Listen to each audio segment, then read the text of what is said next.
Grabando. Bueno, bueno, es la primera de las clases en esta nueva reuniones que vamos a tener entre todos los residentes. Luego elegí el tema de meduloblastoma, qué hay más allá.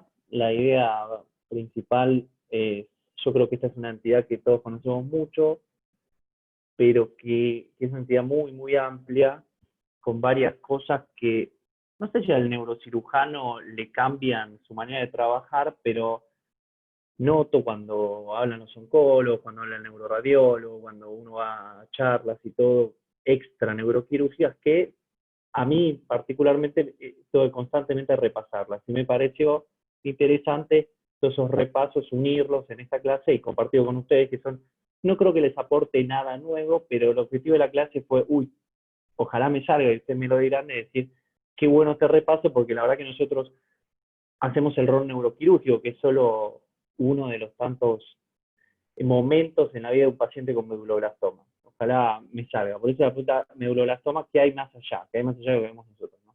Animales, los que me conocen, son siempre pongo un animalito, y en época de coronavirus decidí poner un virus, que no sé si es coronavirus, pero es un virus en sí. El enfoque de la clase va a ser tratar de ver, ven mi cursor ahí, ¿no? Chicos, ¿sí? ¿Ahí me puede contestar? Sí, No. perfecto. Sí, sí, sí. El enfoque de esta clase es compartir desde ustedes y tratar de explicar este salto. ¿Qué tenemos a la izquierda?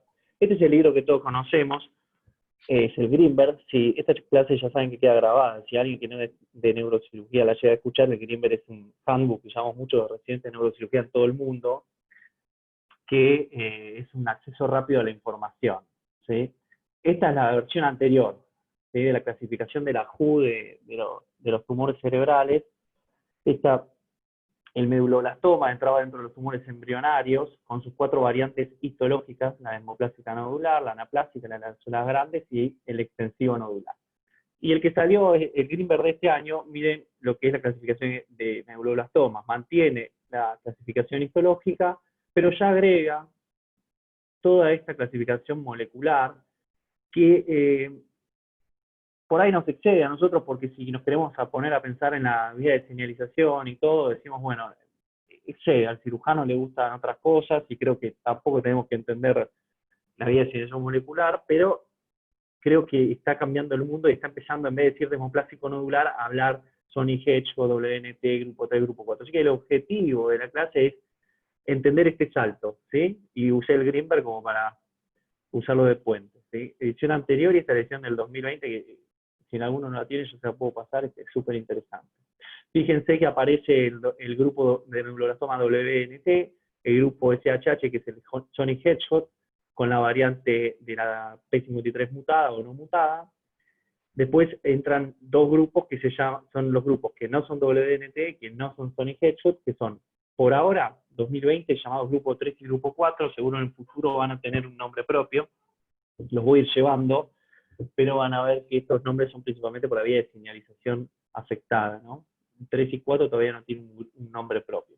Y las variantes histológicas, que son las clásicas que conocíamos antes, ¿sí? De la clasificación anterior, está acá y ahora viene acá. Bien.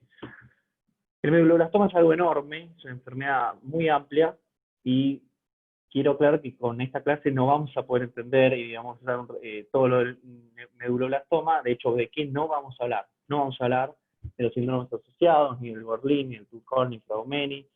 No es una clase para patólogos, porque tampoco lo soy yo, no vamos a hablar de una descripción histológica detallada, no es una clase de biólogos, con lo cual tampoco voy a explicar las vías moleculares y su diagnóstico, todo lo que es la señalización intracelular. No voy a hablar de las manifestaciones clínicas. ¿Por qué? Porque eso, todo lo que estamos escuchando en clase ya lo sabemos, somos expertos, ingresamos por lo menos 4 pacientes con meduloblastoma o 3 por mes. No tiene sentido que yo les diga a ustedes esto. Tampoco vamos a hablar de la hidrocefalia de manera extensa, porque todos nosotros acá también tenemos mucha cancha, de más chico al más grande, solo 2 palabras. Tampoco es una clase para hablar del abordaje suboccipital, ni de la técnica quirúrgica, ni del mutismo. Y tampoco es una clase para oncólogos, donde vamos a hablar del tratamiento médico oncológico, que es PR más 15. Lo que quiero decir es que tampoco voy a hablar de todas las cosas, que este es un código para entre nosotros, que ponemos en el pase resumido, PR, ni tampoco lo que pasa en quirófano 15, porque afortunadamente todo eso es lo que ya sabemos. La idea es repasar qué hay más allá, ¿sí? Como decía la primera diapositiva, qué hay más allá de todo lo que sabemos nosotros. Entonces, si no voy a hablar de todo esto, bueno, ¿de qué voy a hablar? Sería la pregunta, pero créanme que hay más cositas para hablar. Y bueno, y esto, claro, es una charla para neurocirujanos, por eso, y residentes, ¿no? Tampoco voy a hablar de cosas muy complejas, porque si no estaríamos como este muchacho, si empezamos a hablar de las proteinquinasas, etcétera, etcétera. Bien, empezamos. No puede faltar siempre dos palabras de las generalidades sobre el medulloblastoma, que es el tumor cerebral maligno más frecuente en pediatría, con una curva bimodal de presentación, principalmente entre los 3 y los 9 años, que podemos ver que varía un poquito según el grupo. Es un tumor cuya referencia principal es la arteria cerebrosa posterior inferior. Es un tumor que cuando lo operamos, principalmente se ve una lesión gris rosada o violeta, principalmente firme, menos frecuentemente desfriable. Y es un tumor que eventualmente puede invadir el piso del cuarto ventrículo, diferencia del ependimoma. Recuerden que el ependimoma infratentorial, el 60% de los ependimomas infratentoriales nacen del piso, 30 del recinto lateral y 10 del techo. En cambio, el medulloblastoma no tiene tanta relación con el piso inicialmente, a diferencia del ependimoma. El medulloblastoma tiene su origen en el velo medular, en las células granulares o en el labio romboidal. Vamos a tratar de hablar un poquito de esto también, ¿sí? Y es un tumor cuya diseminación principalmente es por vía a través del líquido cefalorraquídeo. Esta imagen acá es para recordar dos palabras. Esto es un pitufo pequeño, redondo y azul. Este era el grupo en el cual se agrupaban los medulloblastomas junto con los PINET antiguamente, tumores de células pequeñas, redondas y azules. Bueno, hoy ya se rompió todo ese esquema y es directamente mucho más profundo, hablando particularmente de los medulloblastomas, ¿no? Bien, bueno. Como habíamos visto en la foto del Greenberg antes, los grupos histológicos, ¿sí?, se clasificaban de la siguiente manera. El grupo clásico, el grupo de las células grandes, que es un grupo que es, en ciertas clasificaciones va a estar en el mismo grupo que los anaplásicos y en cierta no, pero son grupos hermanos, podemos decir, con respecto a su desenlace y todo.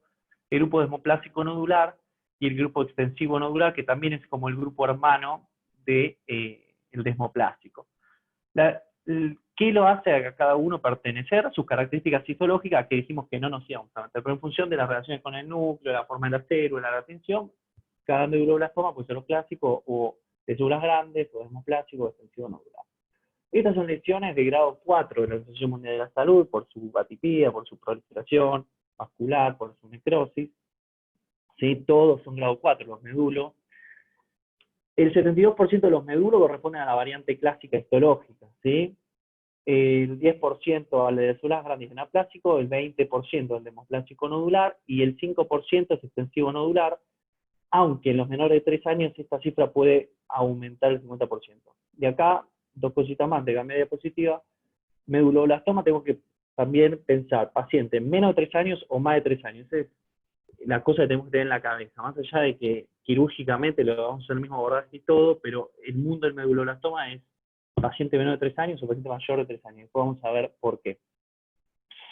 Y el progression free survival, que es la tasa de que el paciente está libre de progresión, ¿sí?, a 5 años, el que tiene la mejor PFS es la variante extensivo nodular o desmoplásica nodular con un 82%. ¿Sí? Después le sigue el clásico y después obviamente lesiones grandes o anaplásicos. O sea, la chance de que el paciente libre de progresiones, esto es progression free, no es disease free, no es libre de enfermedad. ¿Sí?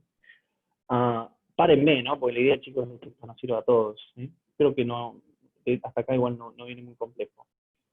Bien. El tema siguió. Ya la última clasificación de la AJU del 2016 de los tumores agrega, como habíamos dicho, sobre las variantes histológicas, estos son grupos moleculares, ¿sí? WNT, Sony Hedgehog, grupo 3 y grupo 4. No es, me parece muy importante concentrarnos por si WNT, qué significa Sony Hedgehog, me parece que hay que entender bien el nombre del grupo para entenderlo como algo médico, y después si a uno le interesa toda la cascada de señalización intracelular, la puede leer libremente, ¿sí?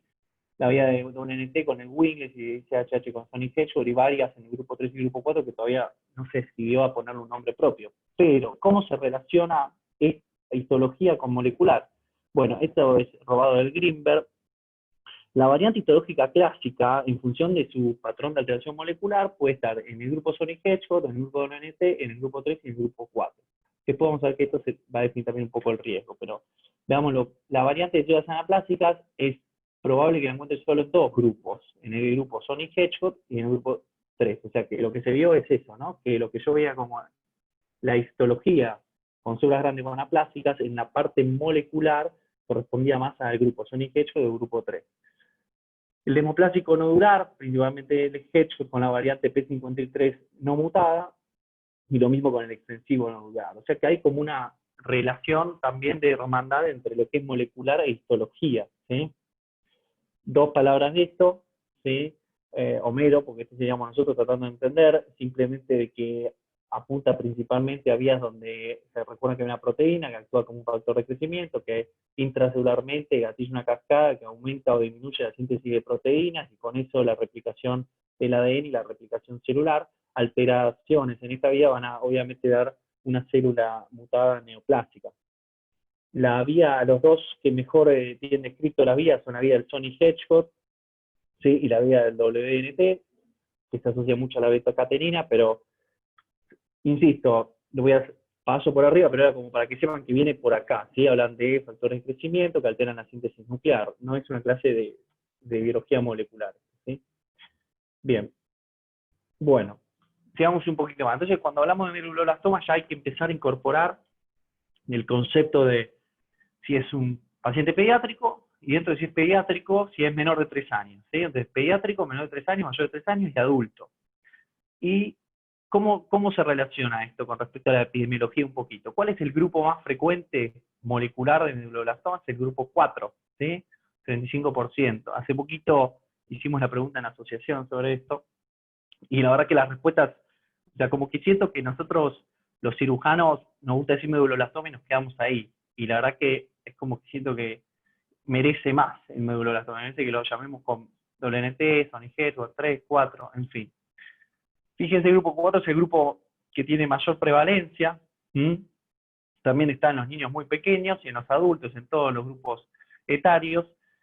Preponderancia en varones, el medulloblastoma general tiene una tendencia a ser más frecuente en la población masculina, y como habíamos dicho antes, el grupo 4, con respecto a la variante histológica, es probable que nos encontremos una variante clásica y la de células grandes. Nos movemos a la izquierda, el grupo 3, ¿sí? Poco frecuente en la población adulta, más frecuente en varones, y de nuevo nos encontramos la variante clásica de células LCA, es large cells, ¿no? En Sonic Hedgehog aparece ya la variante hemoplásica nodular, la clásica y la de células grandes, y en el grupo WNT la clásica. O sea, esto no es para, obviamente el power se lo pasa, no es para lo aprendemos de memoria, pero la relación que hay, ¿no? Entre histología, fíjense que la variante clásica puede aparecer en los 4 grupos, ¿sí? Con lo cual el patólogo ve algo clásico y en función de cómo se altera lo molecular, va a cambiar el grupo de medulloblastoma al que pertenece, y con eso va a cambiar también mucho el pronóstico, ¿sí? Bien. Dos cosas que no dije, fíjense que la población infantil de Sonic Hedgehog lo tenemos bastante, de hecho nosotros escuchamos mucho en nuestro Ateneo, nuestra palabra, Sonic Hedgehog, Sonic Hedgehog, Sonic Hedgehog. ¿Sí? Bien, siguiente. Mismo cuadro, un poquito más. ¿Qué pasa con el pronóstico y la metástasis? Bueno, ¿cuál es el grupo de peor pronóstico? El grupo 3. Es muy frecuente que el paciente debute con metástasis. Otra cosa para incorporar, ¿sí? Los voy a ir llevando, pero así como dije, más de 3 años, menos de 3 años. Siguiente, presencia de metástasis al diagnóstico. Eso es un montón como cambia la diferencia, ¿sí? Medulloblastoma es uno de los que más te marca. El grupo 3 es el que más frecuente va a tener metástasis, después lo va a tener el grupo 4, después lo va a tener el Sonic Hedgehog y el WNT, ¿sí? Obviamente la metástasis se relaciona con el pronóstico. El pronóstico de la WNT va a ser muchísimo mejor, muy rara la presencia de metástasis. El Sonic Hedgehog en los niños es bueno y puede variar en la población adulta. Y grupo 3 y grupo 4 tienen un peor pronóstico, siendo el 3 el de peor pronóstico, ¿sí? y va de la mano con la palabra metástasis, pronóstico, metástasis al diagnóstico, y de muchas otras cosas más que vamos a ir viendo. Pero fíjense que entonces, si yo tengo una variante clásica en el microscopio, y puede ser cualquier cosa, lo que lo va a definir a nuestro paciente no va a ser la que yo vea en la histología, sino lo que vea con su patrón molecular. Bueno, y este es el cuadrito entero, vamos a decirlo, si me siguieron, le agregué un renglón, 2 renglones, y ahora lo hice entero. Este es un cuadro que robé del Humans, que está en todos lados, me parece que particularmente el del Humans es el más completo. Fíjense, acá habíamos visto ya de cosa demográfica, variante histológica, metástasis, pronóstico, y esto nos vamos a quedar callados porque no se excede, pero acá empieza a decir, el WNT se puede estar asociado a alteraciones en el cromosoma 6, fíjense en Sony Hedgehog varias alteraciones cromosómicas más, ni que hablar del grupo 3 y grupo 4, y las distintas cascadas de señalización celular que implican a cada grupo. Que, nada, esta clase tranquila, porque la clase no viene por eso, para eso hay biólogos y hay patólogos y hay oncólogos, ¿no? Pero como para empezar a entenderlos. ¿Sí? Bien. Bueno. Un poquito, vamos a ver un poco de anatomía para que no me insulten tanto, porque es neurocirugía, el origen, la foto de la película que es muy buena, que no la vi, se la recomiendo. Habíamos dicho que el origen de este tumor puede ser velo medular, azúcar granulares y labio romboidal. ¿Sí? Bueno, vamos a ver un poquito qué son estas estructuras. O sea, ¿de dónde nace este tumor? No nace estrictamente del piso del cuarto ventrículo como el ependimoma, o sea que la relación con el piso del cuarto es diferente. Más allá de que vemos muchos que lo invaden cuando los operamos, pero no se compara un ependimoma. ¿Sí? Bueno, acá si repasaron esto recientemente les va a aburrir, pero la idea es hacerlo integrado, y a mí me hubiese gustado también que bueno, me lo repasen. Dijimos que uno de los posibles orígenes es el velo medular. Nos localizamos acá estos troncos, cerebelo, vermis, la clásica foto con todos los lóbulos del vermis. Recordemos el cuarto ventrículo con su piso, su techo, y recordemos que el techo del cuarto ventrículo se divide en mitad superior y mitad inferior. Se ancla en esta región que corresponde con el núcleo fastigio del cerebelo, y eso se divide mitad superior del techo del cuarto y mitad inferior del techo del cuarto. El techo del cuarto está formado principalmente por una estructura llamada velo medular superior. En cambio, el piso está formado por el velo medular inferior y por la tela coroidea. O sea, el piso tiene en su cara ventricular, estoy definiéndolo, después en el Rotoman que está la cara cisterna, pero esto es más básico. La cara ventricular tiene el techo, mitad superior es solo velo, y la mitad inferior es velo, y después arranca con tela coroidea. O sea que el piso, la mitad inferior del techo tiene 2 estructuras y la mitad superior tiene una estructura. El velo medular es una de las estructuras donde pueden hacer el medulloblastoma, ¿sí? No, este es el piso, entonces el medulloblastoma pueden hacer del velo. Fíjense la relación que hay entre el velo medular superior y la língula, que es la parte más anterior del vermis, ¿no? Bien. Bueno, ¿cómo es esto en una foto anatómica? Esto es el tronco encefálico visto desde atrás, posterolateral. Esta es la placa cuadrigeminal, tubérculos superiores e inferiores. Y miren, esto que ustedes ven acá con la língula y el velo medular superior es lo que vemos acá. Miren, la língula y el velo medular superior del medulloblastoma pueden hacer de acá. ¿Sí? Este es el piso del cuarto. El nódulo, ¿sí? Que es donde nace el velo medular inferior. Y recuerden que bajo el nódulo viene la úvula, y al lado de la úvula están las amígdalas o tonsils en inglés, y estas son, acá es donde el roto marca la tonsila, y el velo medular inferior, que es la mitad inferior del techo del cuarto, fíjense cómo está. Usted me puede decir, no se ve acá, es una capa transparente que se apoya como una sábana sobre la amígdala barra tonsila, ¿no? Y la relación estrecha que hay entre la amígdala con el dentado. ¿Viste? ¿Qué tiene que ver? Bueno, recuerden que nosotros vamos a usar esta unión entre la tela coroidea y el velo medular para entrar corriendo la amígdala a operar este tumor. Y uno cree que el dentado es un núcleo cerebeloso profundo, que está lejos de todo eso, y es el núcleo, recuerden, cerebeloso con mayor conexiones. Y miren la estrecha relación que tiene con la vía de abordaje que vamos a usar. Los voy a ir llevando medio así, sí, voy a ir como diciendo cosas teóricas, pero que saltando a la cirugía todo el tiempo para que no se me aburran, porque se me van a decir la próxima andar a la clase a oncología. Bien, entonces uno de los posibles Orígenes del velo medular superior. Creo que esto es visto de adelante, lo que les contaba yo, ¿ven? Fíjense, no sé si ustedes una vista anterior donde se resecó el puente y el bulbo. Y acá se ve clarísimo, el fastigio para arriba, techo mitad superior, velo medular superior, acá se puede colgar un medulloblastoma, ¿estamos? Del fastigio para abajo, techo mitad inferior, compuesto por velo medular inferior y tela coroidea, que ustedes saben que la tela coroidea son dos capas que envuelven siempre el plexo coroide, ¿estamos de acuerdo? Entonces, de acá se puede colgar el medulloblastoma y acá queda claro esa escala que les había dicho, miren a la derecha, si voy muy rápido me frenan. Velo medular superior, se ancla velo medular inferior y tela. Ven plexo acá con la tela y el enclaje es el fastigio. ¿Estamos? Se ve claro eso. Me pueden frenar esto, ¿eh? Otro posible origen que habíamos dicho son las células granulares. ¿Qué son las células granulares? Recordemos el cerebelo. El cerebelo tenía su sustancia blanca, ¿sí? Y su sustancia gris. La sustancia gris del cerebelo estaba dividido en tres capas, a diferencia de la corteza que tenía cerebral, que tiene mucho más, el cerebelo son tres. MPG era la regla de Montagne que usaba yo para histología, para el choice, molecular, la capa de las células de Purkinje y la capa granular.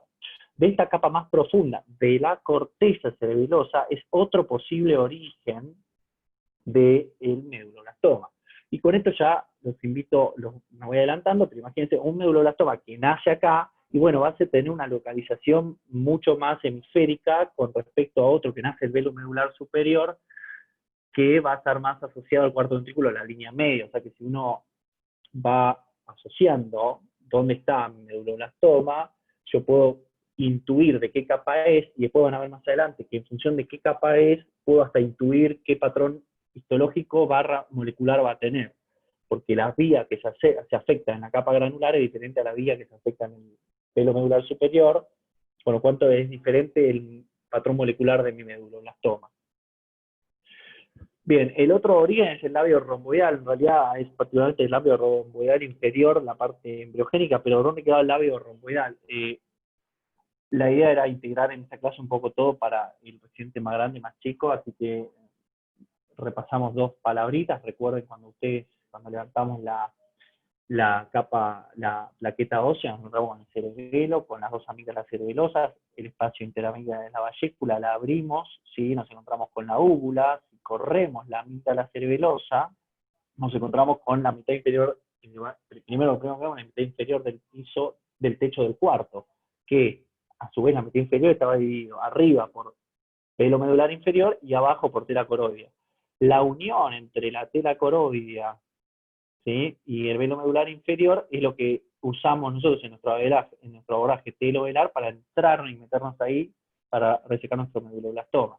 ¿Y dónde está el labio romboidal? El labio romboidal, recuerdan que era una estructura que conecta el piso del cuarto ventrículo con el receso lateral, que el receso lateral, recuerden que son las aberturas que tiene el cuarto ventrículo que se va a través de los Luschka y sale a la cisterna del ángulo ponto. O sea que si mi medulloblastoma nace en labio romboidal, voy a tener un medulloblastoma más cerca de esa región, ¿sí? Bien. Es un salto entre lo molecular, lo anatómico y todo. Espero que me esté saliendo bien. Me pueden ayudar a que salga mejor con interrupciones, chicos. Si no me interrumpen es porque se durmieron o que está tremendamente claro. Abogaría porque se me durmieron, pero bueno. Ahí están, ustedes dormidos. ¿Qué vimos hasta acá? La epidemiología, la histología, una palabra de los subgrupos moleculares y dejamos bien en claro el origen, ¿no? Que es el granular superior, la romboidal y las células granulares. Bueno, sigamos con un poquito de imágenes. Esto es lo que ya sabemos, que el medulloblastoma, como es una lesión hipercelular, generalmente de la línea media, pero puede ser hemisférico del ángulo ponto, es hiperdenso en TC, como dice Ruggie, lo recuerden, todo lo que es hiperdenso en TC es hipo en T1, ¿sí? Y tiende a ser hiper en T2 con un refuerzo que puede ser homogéneo o heterogéneo, ¿sí? Es un tumor muy celular, con alta señal en la difusión y baja en el ADC, o sea, restringe. diferencia que tiene principalmente con los ependimomas y los astrocitomas pilocíticos de la fosa posterior, que son sus hermanitos que podemos encontrar en la resonancia inicial, donde pueden restringir, pero el que más restringe siempre es el medulloblastoma, con el teratoide rhabdoide, que no es una clase de teratoide rhabdoide, pero es un diagnóstico de diferencia que lo tendremos en función de presencia de sangrado, calcificaciones, edad y localización. Podemos inclinarnos más a un teratoide rhabdoide que a un medulo. Pero bueno, si restringe mucho y es un paciente de 5 o 6 años, sí es más probable que sea un medulo, ¿sí? Puede tener edema, no siempre, pero puede tener la secuencia. Esto también es un poco de repaso, vamos y venimos, pero recuerden la secuencia para ver edema, T2 y FLAIR, y recuerden lo que es la espectroscopía, que es usando unas propiedades ultracomplejas que tiene el resonador, poder ver, ¿sí?, cómo resona un poco las moléculas y ver qué tipo de molécula puedo tener en un voxel, como llaman los radiólogos, que eligen una área determinada del tumor, le hacen un voxel ahí, o pueden hacerle varios voxels y decir, bueno, y hace una curva, te arroja el resonador y te va diciendo el patrón de las moléculas que podemos tener. El patrón característico con la taurina del médulo, también con la colina y los lípidos. Menos frecuentemente puede tener hemorragia, calcio y quistes. Recordamos que la diseminación la puedo ver en la resonancia, y obviamente esto no es ley, no es que el desmoplásico nodular puede no ser tan hipo y ser macizo, y el clásico puede hasta no tener tanto realce. Esto es lo clásico. Ahora, hay relaciones entre la resonancia y el subgrupo molecular, porque a veces la idea era llevarlos por ahí. Sí, ya o intenté llevarlos al origen y el subgrupo molecular, y bueno, ahora lo tengo que llevar a regio y subgrupo molecular. Bien, no sé si ustedes están viendo que yo estoy corriendo ahora lo de Zoom, que me tapa justo ahí. Primero, antes de venir acá, recuerden la pregunta, ¿hay relación entre el grupo y en la reso, el grupo molecular y la resonancia? O sea, lo que los radiólogos llaman la radiogenómica, o sea, cómo con la resonancia yo puedo predecir el patrón molecular. La respuesta es sí. Antes de meternos en esto, les cuento, esta revista, que se llama Radiographic, es una revista que personalmente se las recomiendo, la uso mucho. Tiene una sección que se llama CME, Continuous Medical Education, donde hace como grandes repasos de los temas. Es de radiólogos, pero los radiólogos son generalmente gente con bastante más intelecto por ahí que el que tenemos nosotros, y hacen en la sección de Continuous Medical Education, es tremendamente recomendable. Es una revista, como habíamos visto en la clase anterior, tiene 3.9 de índice de impacto, o sea, bastante arriba de lo que puede tener cualquiera de nuestras revistas. Y este artículo son una serie de Continuous Medical Education, donde van sacando temas y los van revisando constantemente. Todo lo que personalmente leo que corresponde al cerebro, pero que no es del neurocirujano, lo trato de sacar de acá. Es una recomendación. Bueno, ¿de dónde nacen? Bueno, el WNT, ¿sí?, tienden a ser más del labio romboidal. Entonces, ¿dónde queda el labio romboidal? Recuerden, se va hacia el receso lateral, con lo cual WNT, localización, ángulo ponto, quiere decir, yo tengo un medulo del ángulo ponto, sé que el WNT altera la vía de Winglet, que es una vía que se ve mucho más presente en el labio romboidal inferior, embriogénico, el labio romboidal, digamos, entonces yo ya voy con la anatomía, el patrón molecular y la resonancia, puedo ir teniendo un patrón de grupo. El hedgehog nace de las granulares, o sea que va a ser algo hemisférico, ¿sí? El 3 y el 4 tienen a ser más del vermis o del techo del cuarto, con lo cual van a estar ¿dónde? ¿Y dónde quedaba el vermis? ¿Dónde quedaba el techo del cuarto? Y en la línea media, ¿sí? El trípode que usa el radiólogo para el grupo molecular es localización, metástasis y patrón de realce. Recuerden que estos dos grupos tienen menor chance de hacer metástasis, y el que más chance tenía, no sé si se acuerdan, en el grupo 3. Entonces, si yo me encuentro con un tumor de la línea media que tiene diseminación leptomeningia, es muy probable que sea el grupo 3 o 4. ¿Y cómo lo distingo? El realce es mucho más ávido en el grupo 3 con respecto al grupo 4.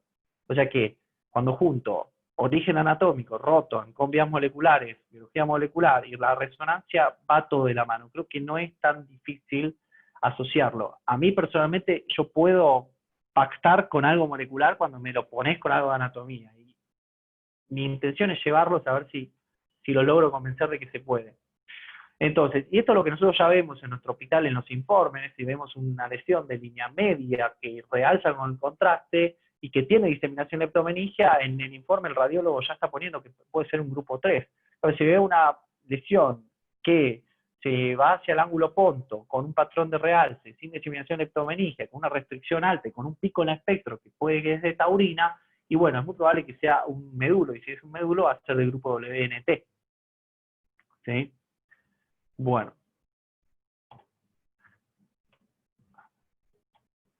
Ejemplo, ¿sí? Me voy para el ángulo ponto, el DNT, Sony Hedgehog puede ser bien hemisférico de la línea media, o puede ser medio lateralizado también. Y grupo 3 y grupo 4 estricto de la línea media, pero el 3 realza más que el 4. Y fíjense la diferencia acá con el ependimoma. Fíjense este grupo 4, que siempre es un poco más bueno que el grupo 3, cómo respeta el piso del cuarto. ¿Sí? Lo que habíamos dicho, ependimoma infratentorial, 60% nace del piso del cuarto. En cambio, el medulo nace más del techo. ¿Sí? Recuerden que el grupo 4 es vermis y velo medular superior. Bueno, no sé cómo interpretar su silencio, calculo voy a interpretar como que es la mejor clase que han tenido en años. Espectacular, Juan. Sí, está buenísimo. 10 puntos. Gracias. Bueno, un poquito más de imágenes. ¿Qué pasa con la recurrencia y las imágenes? ¿Dónde tienden a recurrir estos tumores?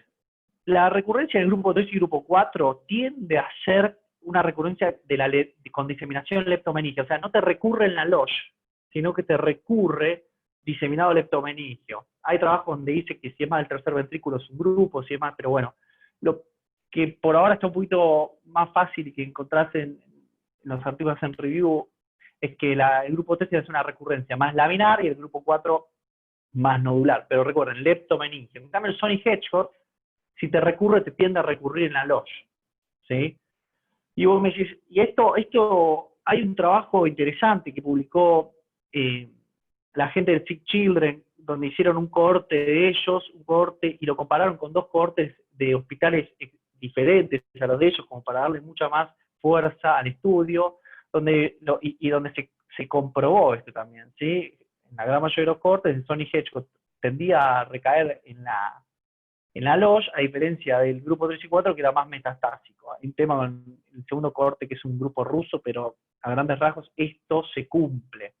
Es decir, el Hedgehog lo encuentro que recurra local, y 3 y 4 me va a recurrir con metástasis. ¿Sí? Acá tienen el artículo. Y también hay el título quedó incompleto, a lo que pienso, hay una patrón entre el espectro y el grupo molecular. ¿Sí? La taurina y la creatinina son más del grupo 3 y 4, y la colina y los lípidos sin pico de taurina es más Sony Hedgehog. O sea que si veo el tumor que ve más hemisférico, que no tiene metástasis al inicio, que realza, que tiene poco taurina, que tiene mucha restricción y tiene colina, y bueno, puedo pensar que es un médulo. De nuevo, se me están aburriendo, como este niño de acá.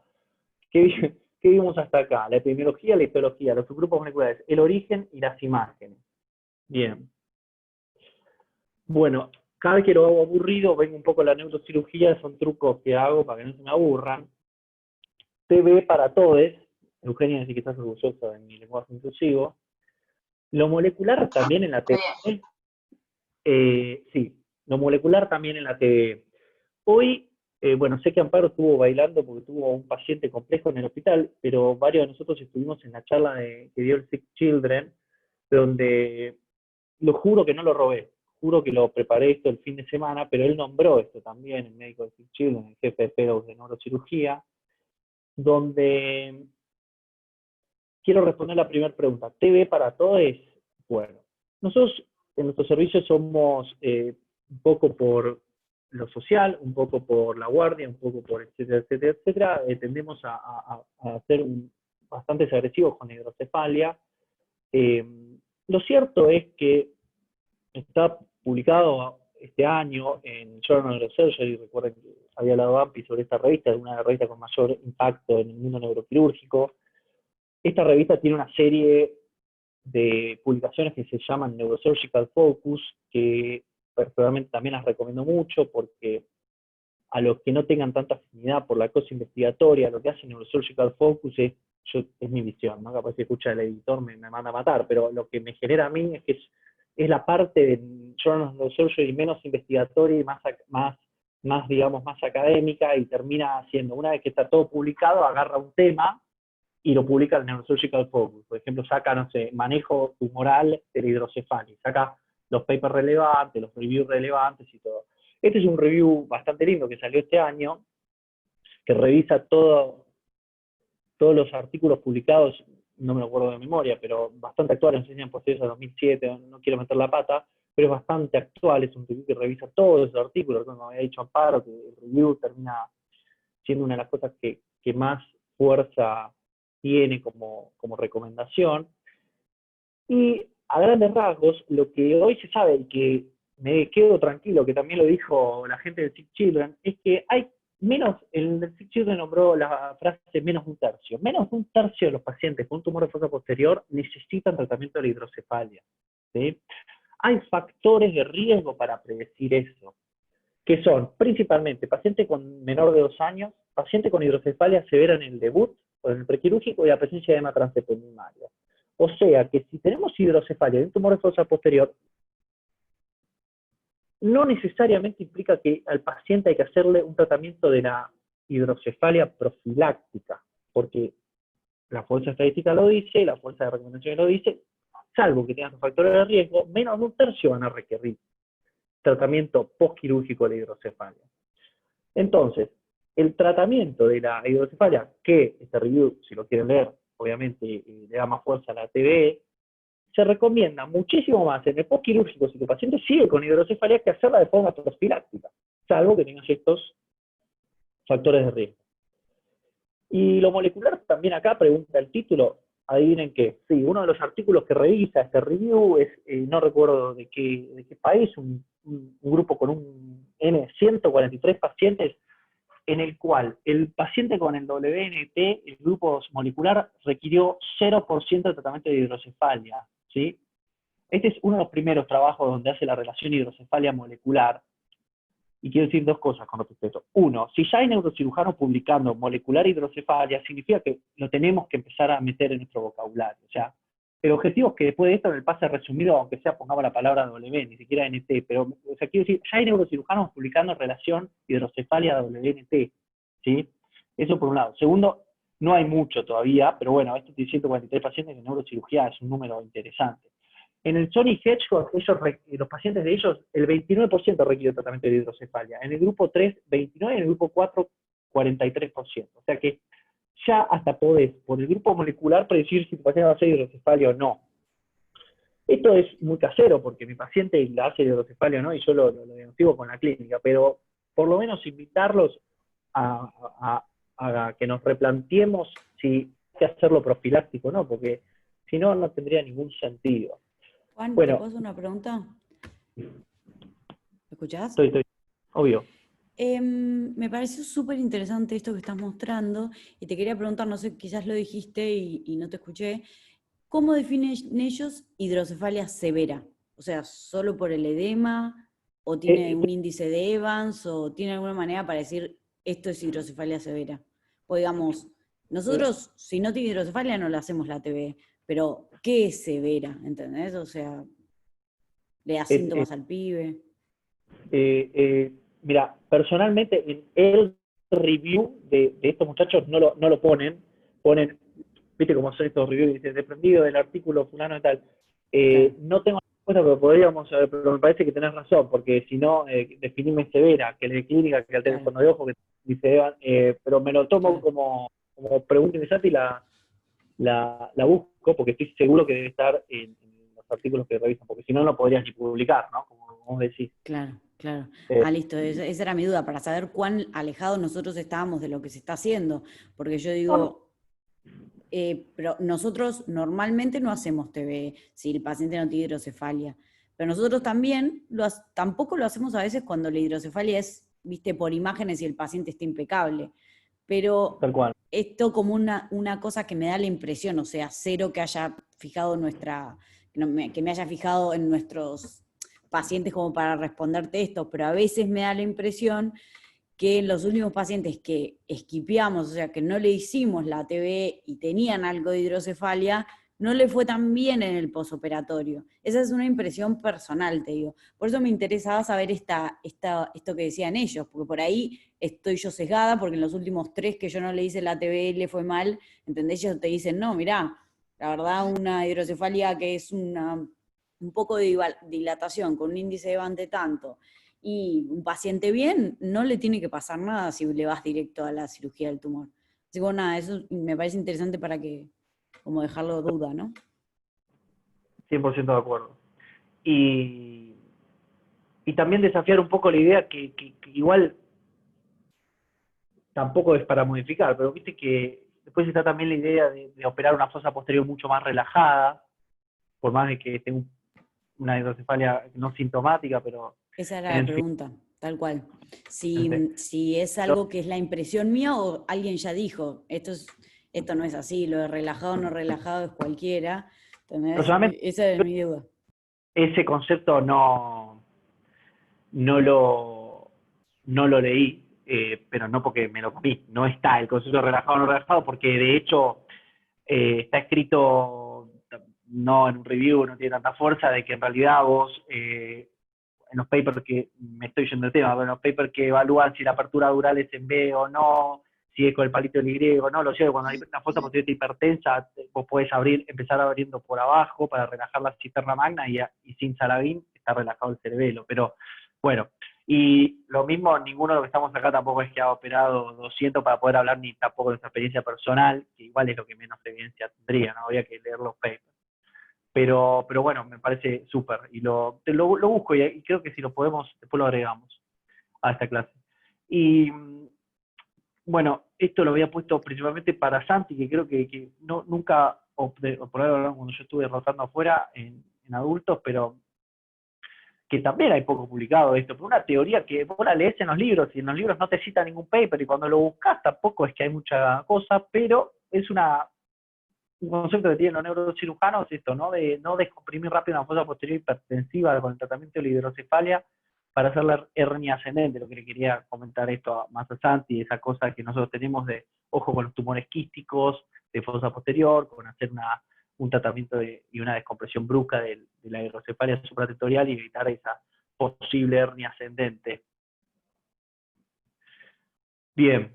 Antes de seguir, Juan, quería hacer una aclaración con respecto a esto, porque nosotros siempre hablamos de las lesiones quísticas de fosa posterior y la verdad es que eso no lo dice en ninguna parte. O sea, hablan de las lesiones en general, pero nunca te especifican si la lesión es sólida o quística. Te dicen, bueno, sí, tienes una lesión de fosa posterior, descomprimes agudamente la fosa posterior porque a nivel supratentorial tratas la hidrocefalia y lo que se produce es una hernia ascendente con compresión de las cerebelosas superiores y de la cerebral posterior y eventualmente un infarto a nivel occipital.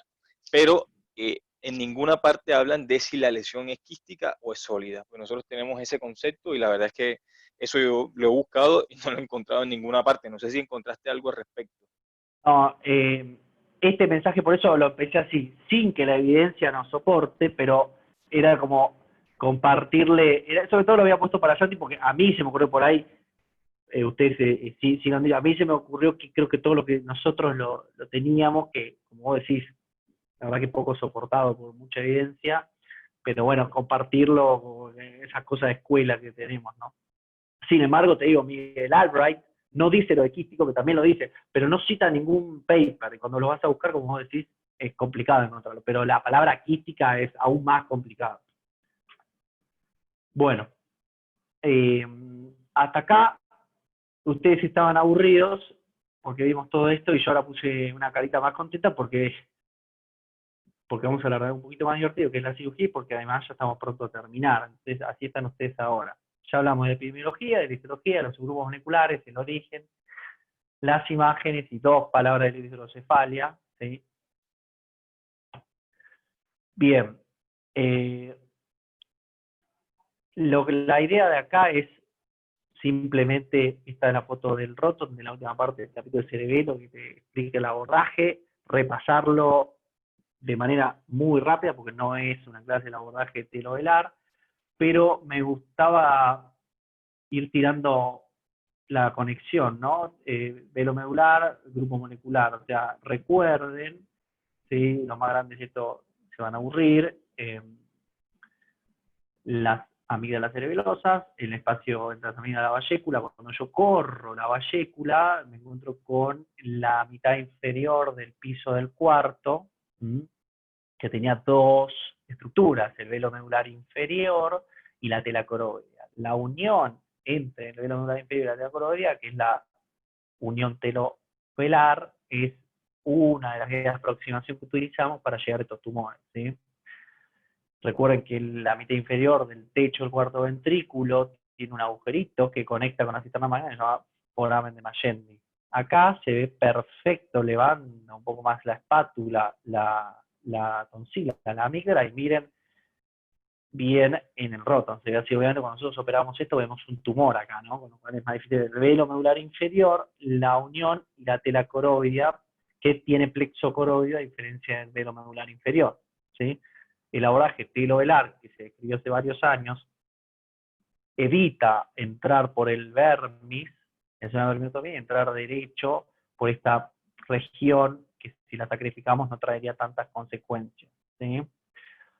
Recuerden, si nosotros terminamos de correr la tela, vamos a ver el piso cuarto ventrículo y en el fondo hacia rostral el acueducto y hacia caudal el óvex, diferente el óvex del Magendie.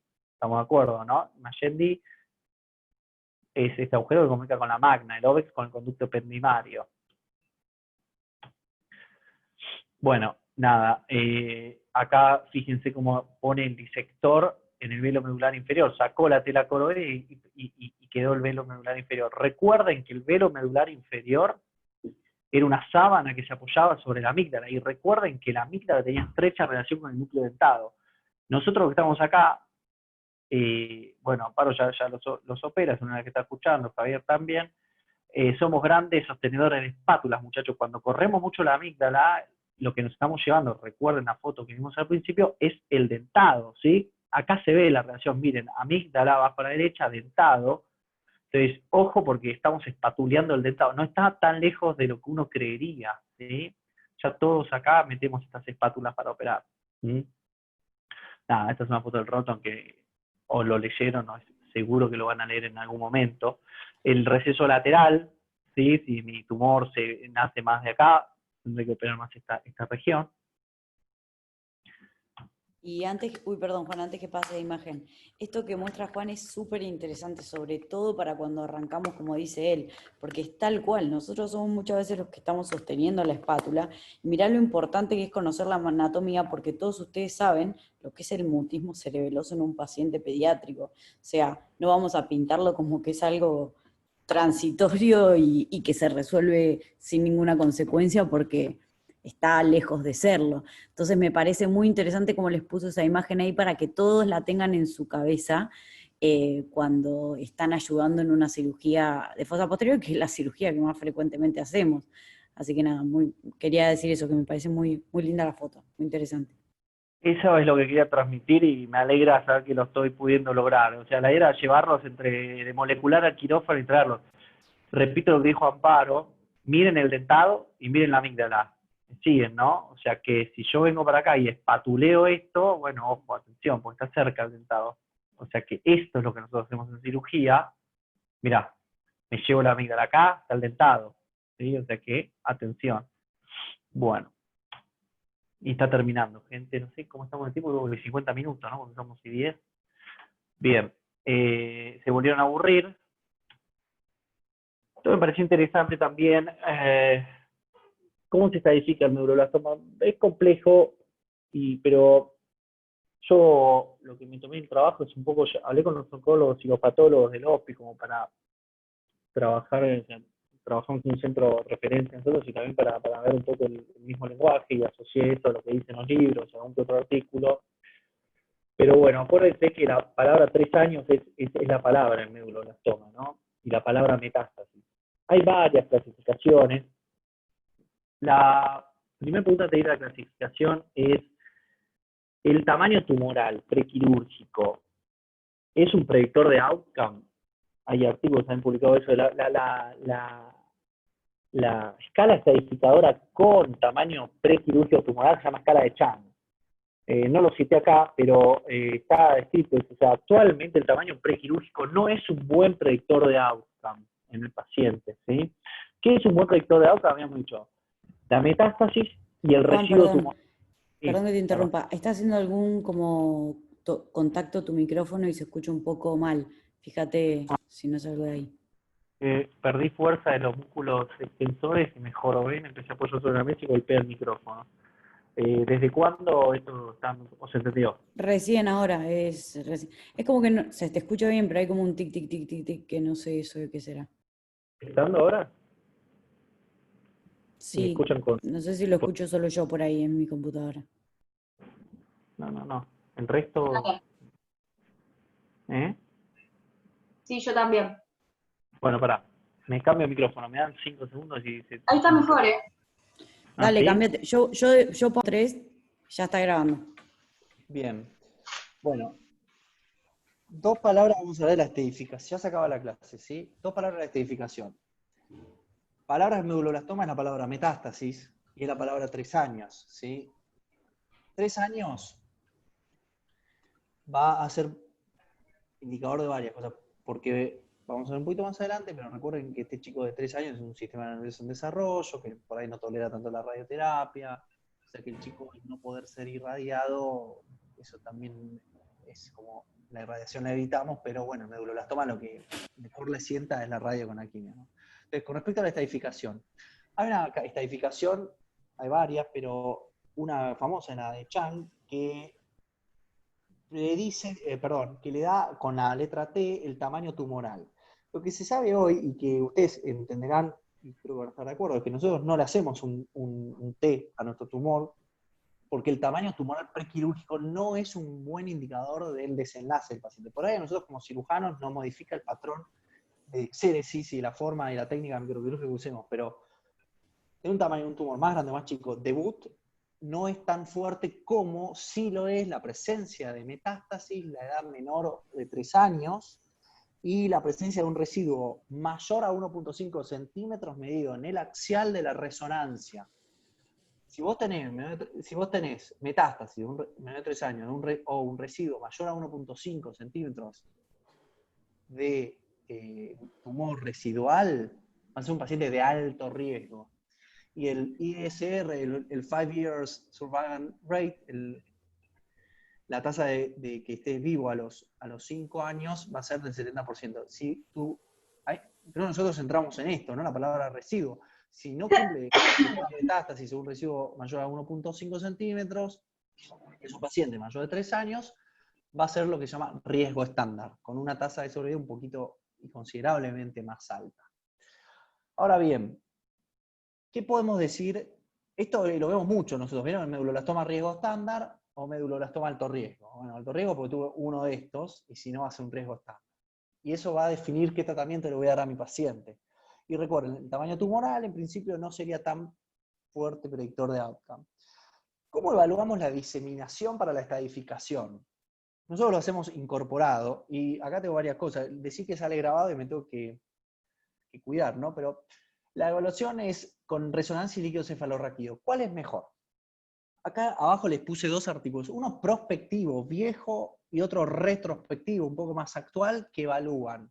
El primero, la relación en si para evaluar diseminación me conviene usar líquido del espacio subaracnoideo lumbar, o sea, PL, o si me sirve el líquido ventricular. Porque vieron que siempre tenemos una oración frecuente es, no me importa que me hayan mandado líquido de la TBE, mándenme, le voy a hacer una PL estadificadora 2 semanas postquirúrgico. Decir, uy, qué tosco este señor, que quiere. Bueno, siento que eso está escrito en tanto prospectivo, medio viejo y retrospectivo, pero lo cierto es que la mayor especificidad y sensibilidad para detectar diseminación de un paciente es hacerle una resonancia, ¿sí?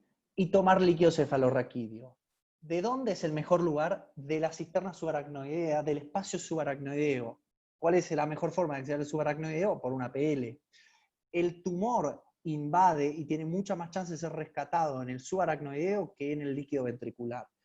Entonces, el líquido que si yo tomo el ATB va a hacer que el oncólogo después para estadificarlo no le haga PL, no, le tiene que hacer la PL porque hay lean los artículos si les interesa, hay varios pacientes que pueden tener ventricular negativo con subaracnoideo positivo. Entonces, hay que hacer la PL. Lo que sí se sabe es que si el líquido ventricular es positivo, el desenlace va a ser peor, ¿sí? Pero el primer lugar que invade la célula tumoral va a ser el subaracnoideo. Por eso la PL se tiene que hacer así, mandemos o no mandemos en un medulo líquido de la TBE o del DBE. Y en este que es retrospectivo, que es un poco más actual, propusieron qué pasa si yo saco la reso para diagnosticar diseminación. Y bueno, también se ve que la mejor, con una P significativa para que esto tenga mayor sensibilidad, sobre todo, que es lo más importante, es unir resonancia con PN. ¿Sí? Es decir, que por más que mandemos de la TBE, cuando es endoscopio y lo que quieran, en el medulo, tengo que ser incisivo en eso. Esto no es una clase de neoplasias en general, es el medulo. Es decir, vos podés discutir, bueno, pues si pienso que no es medulo, mando. Obviamente, yo estoy hablando del medulo. Es cuando sumás reso con líquido, ¿sí? Eso es lo mejor que puedes tener. Y si tenés que elegir un líquido, tiene que ser la PL, ¿sí? Se han armado temitas sobre eso.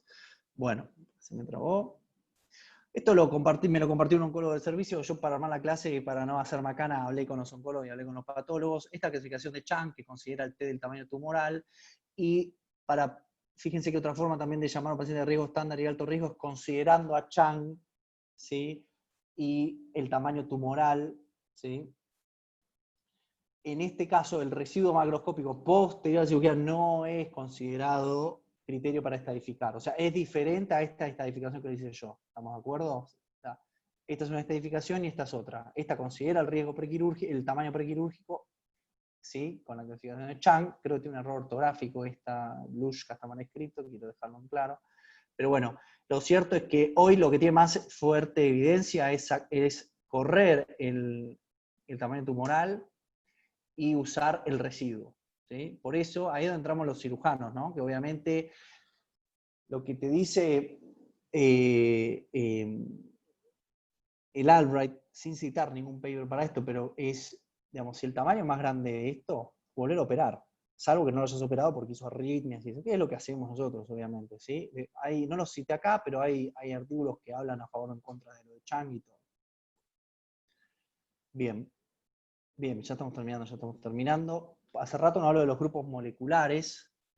Es decir, 2 palabras más. Robado del Albright, pero chequeado por los oncólogos. Me pareció que, aunque pierda calidad, esto es lo más claro que tenemos, es tratamiento. Menor de 3 años, ¿qué pasa? Sistema nervioso en desarrollo, varias redes neuronales formándose, paciente que si puedo no hay que irradiarlo, porque el deterioro cognitivo a largo plazo está demostrado, mucho escrito sobre eso, pero no es el objetivo de la clase.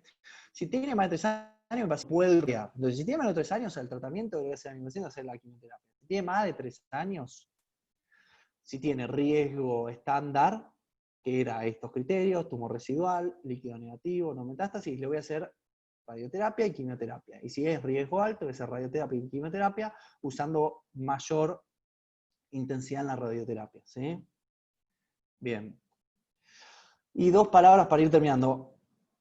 ¿Qué pasa con los grupos moleculares? Bueno, esto no lo estamos usando actualmente, pero hoy ya hay un consenso en el 2014 donde se reúnen los patólogos, donde incorporan el riesgo intermedio y hacen como una nueva estratificación entre los subgrupos. No quiero explicarlo, primero porque me excede y segundo porque además no lo estamos usando y sería perder tiempo. Pero invitarlos a que sepan que hoy con el WNT, Sony Hedgehog y con los grupos 3 y grupo 4, y en función de la variante histológica, ¿sí? LC, large cells o anaplásico, y el tipo de resección, gross total resection o near total resection define como una resección tumoral con un residuo menor a 1.5, o sea, es el número 1.5, son todos familiares de 3, 1.5, 3 años, 1.5 de residuo, fácil de acordar, voy a poder ir clasificando a mis pacientes, ¿sí? Nada, esto para que sepan que existe. Hablé con la patóloga del hospital y le pregunté cómo hace ella. Esto es también otro consenso, los patólogos hacen muchos consensos. Y cómo hacen si tenés un hospital que pueda hacer todo. ¿Cómo decís que un paciente tiene un tumor del subgrupo molecular WNT? Bueno, si puede demostrar 2 de los siguientes. Mutación en la vía de la beta-catenina por inmunohistoquímica, monosomía del 6, lo llevo volando, pero recuerden la relación entre la esto es la vida de la beta-catenina y la alteración del cromosoma 6, o sea, lo que les quiero decir es, tiene lógica molecular el asunto, que no entra tanto el neurocirujano ahí, pero si puede mostrar dos de los siguientes, lo mismo para el Sony Hedgehog, el grupo 3 y el grupo 4. ¿Qué hacemos en nuestro hospital, que es el hospital de pediatría más grande del país? La patóloga me dice que ella lo que usa principalmente son el profile de metilación, que es eso con lo que ella puede hacer. Hay otras cosas que todavía GAP no lo tiene, el anticuerpo y cosas así. Tuve la suerte de, bueno, armando esta charla, me junté con ella y le pregunté, le digo, bueno, esto dice el mundo, ¿qué hacemos nosotros? Entonces yo trabajo principalmente con el patrón de metilación. Nosotros en el hospital ya tenemos alrededor, no llegamos a los 10 grupos de medulloblastoma diagnosticados, esto dicho por gente que tiene los números, ¿no? Que la jefa de patología y todo, que no llegamos a los 10, pero que la idea es, o sea, que primero ya lo estamos haciendo, les aviso, porque lo vamos a leer en la historia clínica, en la lunita, vamos a leer el grupo 3, grupo 4, ya tenemos, es menos de 6, no menos de 10 el grupo, no sé si me dijo 6, 7, pero bueno, la idea es que vamos para eso. Y bueno, ya se mandó a pedir presupuesto y todo para empezar a diagnosticarlo con el grupo molecular, ¿sí? Y este artículo también del Journal of Pediatrics, que lo publicó Pola, que si no quiero meter la pata, pero si me equivoco, creo que es el jefe de pediatría de Pittsburgh, es también otro review, en los artículos que usamos los que no entendimos tanto de estadística e investigación para leer, porque por lo menos quedamos tranquilos que lo que dice es fuerte. Fíjense ya, Pola, que este artículo se publicó a finales del año pasado, en estas especies de artículos invitados que hace el Journal por los 75 años, y la cosa viene un poquito más compleja, ya la clase está terminando, ¿sí? Pero fíjense que el WNT ya se divide en A y B, el Sony Hedgehog alfa, beta y gamma, y delta, o sea, en 4 subgrupos, o sea, los 4 subgrupos moleculares a su vez se subdividen, el grupo 3 se divide en 3, y el grupo 4 acá pone 3, pero bueno, uno preparando la clase fue leyendo varias cosas, y ya hay un cuarto subgrupo del subgrupo 4, ¿sí? Esta tal vez es muy similar a la de Newmans, pero es la de Pollack, ¿sí? Con un poquito más de detalle sobre la chance de metástasis y todo. Y fíjense el número 3. El número 3, digo que sí, o sea, me gustaría que se lleven la espátula y el número 3, por lo menos, en los 4 subgrupos moleculares. Fíjense que el número 3 es el número de medulloblastoma, o sea, se divide 3 a 17, 3 a 17 o 0 a 3, ¿sí? Es 3, 3, 3 es el número. Y este artículo, bueno, como para que sepamos, ya algunos ya deben estar en fase 2, habla de que el tratamiento médico igual esto es un neurocirujano, insisto con esto, o sea, los neurocirujanos están publicando estas cosas, muchachos, así que no es que soy un descabellado yo a la hora de que me pareció interesante compartírselo, porque los mejores neurocirujanos del mundo están publicando esto. Estos son protocolos que están de ensayos clínicos, que están algunos en fase 1 y otros en fase 2, donde ataca directamente las vías moleculares, o sea, así se está tratando el medulloblastoma, ¿sí? Y bueno, pues sí, ¿sabes qué, flaco? Igual la vía telovelar sigue siendo la misma, así que ¿para qué me diste tanta vuelta? Bueno, el objetivo principal era repasar un poquito de estas cosas que vimos y justamente no sé si les quería cambiar algo con el trabajo del día a día del neurocirujano, sino que les quería compartir estas cosas que van más allá de lo que hablamos normalmente en neurocirugía con respecto al medulloblastoma. Bueno, están contentos porque terminó el asuntillo. Listo.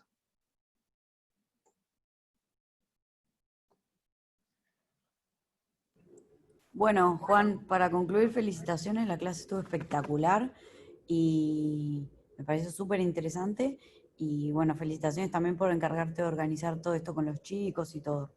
Así que, bueno, nada, era como para darle un cierre y terminar la grabación y después si quieren, no sé si quieres decir algo vos antes de terminar.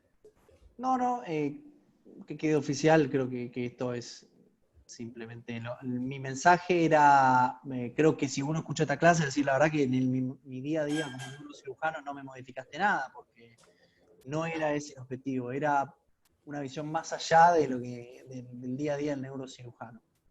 Así que bueno, gracias por escucharme, muchachos. Y perdón, chicos, ¿alguno tiene alguna pregunta? Si quieren las grabamos también, me parece que por ahí sale alguna pregunta que es interesante y sirve para la grabación también, para otra gente que hubiera preguntado lo mismo. No, yo no. Genial. Bueno, te tengo muchas gracias de nuevo y Gracias.